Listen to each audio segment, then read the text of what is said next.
Жауапсыздықтың жазасы.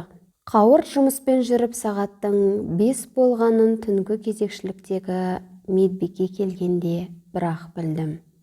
Бала емдеу қызметі емханадағы ең бір шаруасы көп, сапырылысып жататын қызмет болғандықтан енді ғана күні бойғы қызу аяқ алыс саябырсып, емхана іші бір сәт тыныштыққа бөленген кез.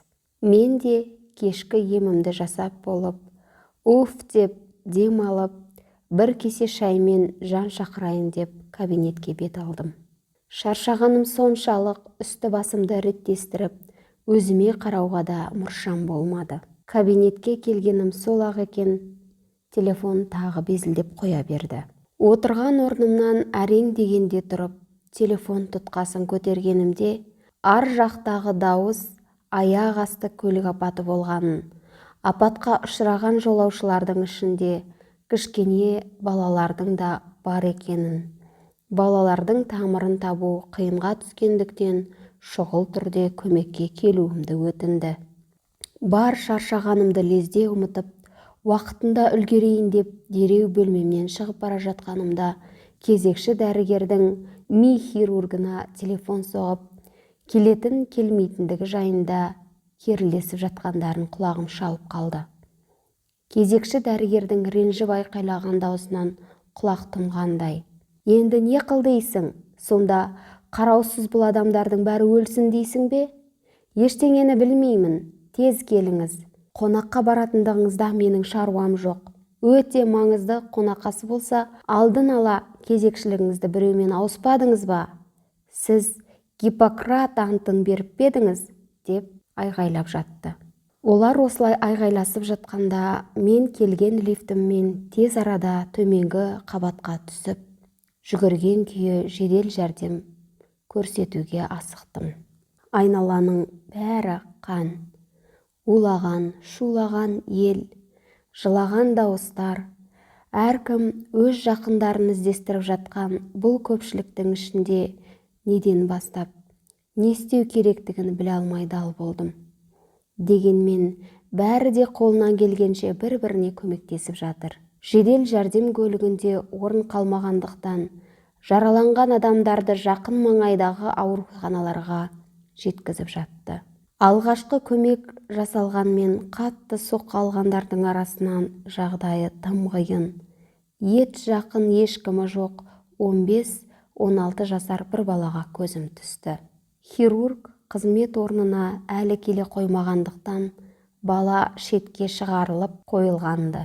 Жараланғандарға қолымнан келгенше ем жасағаннан кейін, әлгі баланың қасына барып, оны ақырын сөзге тарттым.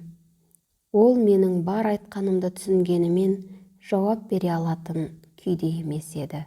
Өмірінің соңғы сәттері екендігін сезгендіктен, іштей қайғырып, жалғыз тастауға дәтім бармады. Мен оған қарап жатқанда, жедел жәрдем көлігі де босап, жаралылар керекті ауруханаларға жеткізілді. Баланың жағдайы тіптен нашарлады. Ол менің қолымды қатты қысқан күйі, кетпе дегендей көзімнен жас парлап жатты. Мен еңкейіп, оның бетінен сүйдім. Қорықпа, сені жалғыз тастамаймын. Бір мәнісі болар деп оны жұбатқан сайын, бұрын соңды көрмеген маған бейтаныс бұл балаға ерекше бір жақындық сезіндім. Оның қиналғанына өзім де одан бетер қиналғандай күй кештім. Миы зақымданғандықтан, әрі ең қиын сәтте жақындары болмай жалғыз қалғандықтан бала қатты қиналумен болды. Онымен тағы қанша уақыт бірге отырғаным есімде жоқ. Бірақ ол бұл дүниемен әлде қашан қош айтысқан болатын.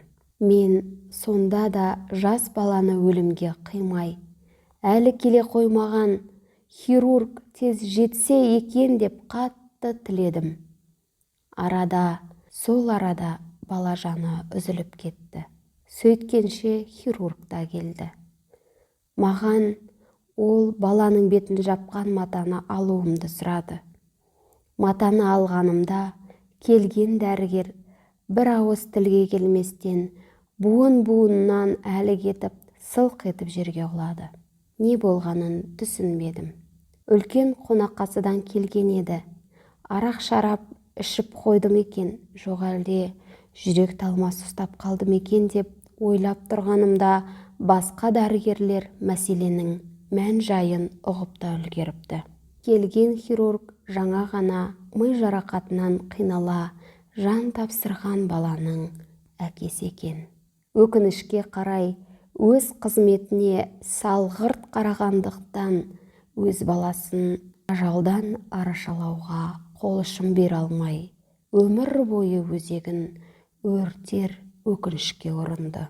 Жалғыз баласының күйігінен жүрек талмасына шалдыққан әлгі дәрігер қайтып қызмет орнына орала алмады.